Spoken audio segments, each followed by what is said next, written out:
Yo, what's the word? It's your boy 16. If you like the content on this channel, I want to ask you to like, comment, and subscribe. And don't forget to click that bell for post notifications. Also, I got a website at www.16shotonvisuals.com. But that's enough of me talking. Let's get to what y'all came to see. So do you feel like the newer generations get worse and worse because this shit getting worse and this what they watching? Fuck yeah. Hell yeah, bro. These new generations don't get, like, they come up under a generation that ain't had no respect. Like, that's the difference. Like, we coming from under a generation that had respect, you feel what I'm saying? Then we lost respect. So now they come up under a motherfucker ain't had no respect. They definitely not gonna have no respect. Like, I could say I was in the middle of that shit. I seen that shit happen with my own ass. Like, cause I came up under niggas that was like, oh, you gotta know this literature, you gotta know this lick. When I was young, you know what I'm saying? Then it got to my mid-teens and it was like, fuck y'all, you feel me? This odd shit. So it was like, you had to know this and know that to be that, you feel me? But then it got on some, y'all old as hell, you know what I'm saying? Fuck all that. So I was in the middle of, you feel me? I was in the middle of, feel me, having structure and being rambunctious, you know what I'm saying? So I could really say that that shit really did happen. And then when it got to the point where everybody was like, fuck y'all, fuck this, we ain't gotta listen to nobody, then all that other shit, what you gotta know, went out the door. It just was always about, you feel me, who was with that and who was on that. So, you know, what you've been ever experienced both sides and shit like that. How was it like, you know, having like OGs and shit like that? Like, was the guidance there at the time, like when you was young, or still? It was like, you feel me, it was bittersweet because you had certain OGs who really wanted to see you win. Then you had certain OGs that really wanted to like manipulate you. You seen Menace to Society, like O-Dog and them big homie. You feel me? I got big homies that really just want to see you like put in work. Then there's other niggas that want to see you win. So you got two different type of motherfuckers telling you this and telling you that.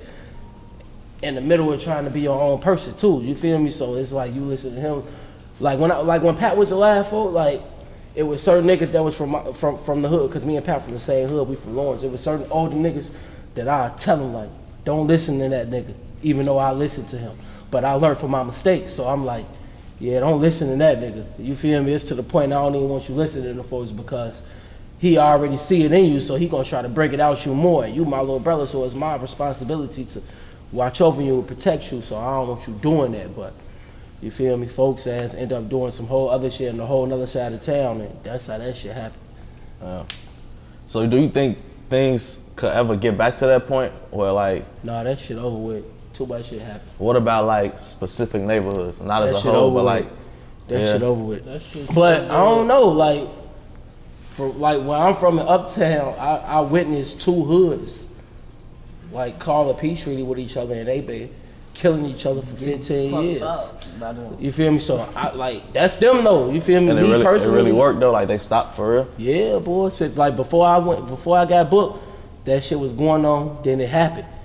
The peace treaty happened. Then that shit lasted till I'm home now and it's still going on. So me personally, I think that shit weird. You feel me? Like, and it ain't about being tough or none of that. It's just about that shit over with. Like. And I know it's a lot of real street niggas that feel that way because how can't you? It ain't about no money or it's just about the fact like me, I lost my brother and I know niggas that lost their brother.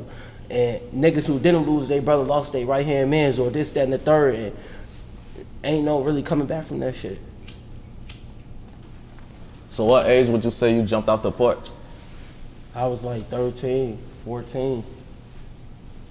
Was it like a specific thing that happened to you that made you feel like it was like to that point? Hell yeah, bro. I was being bad in school.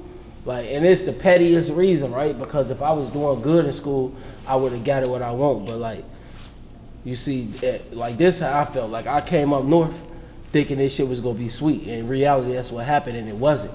So when I got up here getting into trouble, then all my privileges got cut off at the crib. I couldn't get this or couldn't get that. And like my peoples was firm on that shit. You can't get it. So that's what was my turning point, cause it was rough as hell going to school if you weren't fly back then, or if you ain't had this or had that, they'll talk about you, then you would get suspended to go back to the crib and be on punishment some more. So that's what made me start selling drugs to get the fuck what I wanted. And that shit opened up a whole nother door to doing a whole bunch of other shit, because in Chicago, when you start selling drugs, if you really selling drugs, like most niggas sell drugs on the block. You know what I'm saying? And when you sell drugs on that block, you start being committed to that block. Now, some niggas get a phone and I could go here, I could go there, I could get money over here. You know what I'm saying? That's very few niggas, you feel me? Yeah. Niggas like that still be getting killed because they be trapping over here and trapping over there, and niggas will think they playing both sides. But most time, you trap on the block, and that's how you get stuck, you feel me? So even if you want to gang banging at that time, you trapping on that block, and niggas seeing you, they like, you one of them. Cause you ain't trapping over there getting money with these niggas, you feel me? So that's how that shit happened.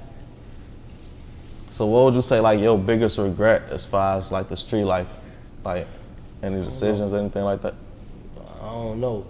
Only regret that I got personally is like my brother passing away. Like I feel like it's shit that I could have did, you feel me, to prevent that night specifically, you know what I'm saying? But shit, you can't turn back the hands of time at all. So it's just like, I can't dwell on that because it happened, it's done, you know what I'm saying? So yeah.